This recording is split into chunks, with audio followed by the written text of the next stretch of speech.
Pertandingan antara Timnas U23 Indonesia dan Timnas U23 Malaysia pada Senin lalu berakhir dengan skor kacamata 0-0.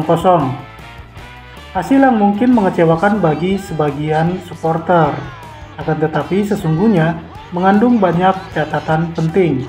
Secara permainan, Garuda Muda tampak lebih dominan dalam penguasaan bola dan intensitas serangan.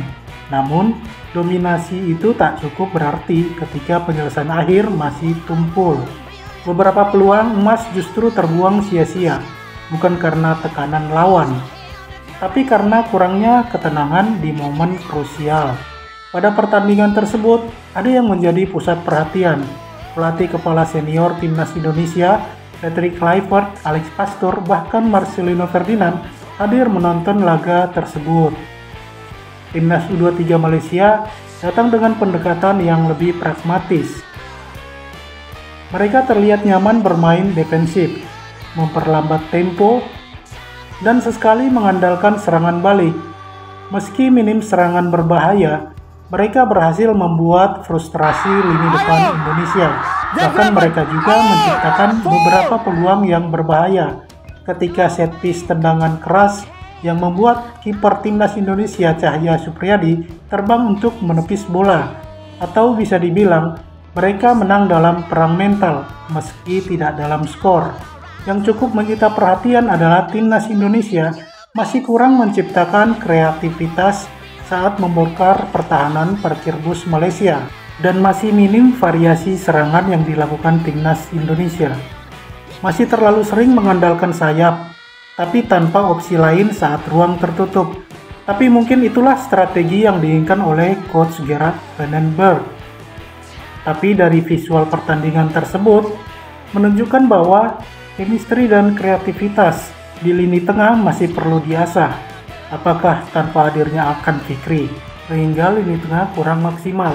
Hasil imbang ini bukan bencana, tapi juga bukan hal yang bisa dirayakan.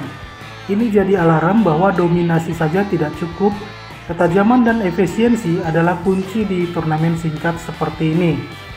Pertandingan melawan Malaysia U23 jadi pengingat keras. Dominasi tak selalu berarti kemenangan. Kita unggul segalanya, kecuali satu hal, yaitu gol.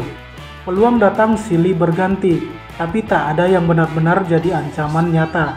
Lini tengah kurang hidup, variasi serangan terbatas, dan terlalu bergantung pada sayap. Malaysia berhasil bertahan dan kita sedikit sulit menembus parkir bus Malaysia. Tapi justru dari situ pelajaran lahir. Dengan hasil imbang 0-0, Indonesia melaju ke babak semifinal. Ini tantangan sesungguhnya datang dari Thailand U23, menanti di babak semifinal. Bukan lawan yang main bertahan seperti kemarin. Mereka cepat, agresif, dan tajam. Tapi justru disitulah celahnya. Ketika mereka menyerang, Garuda Muda harus cerdik memanfaatkan ruang. Bagaimana menurut kalian? Siapkah Timnas U23 bikin kejutan di babak semifinal nanti? Tulis pendapat kalian di kolom komentar. Dan jangan lupa like dan subscribe untuk update keseruan Timnas Indonesia lainnya. Bersama kita, Garuda terbang lebih tinggi.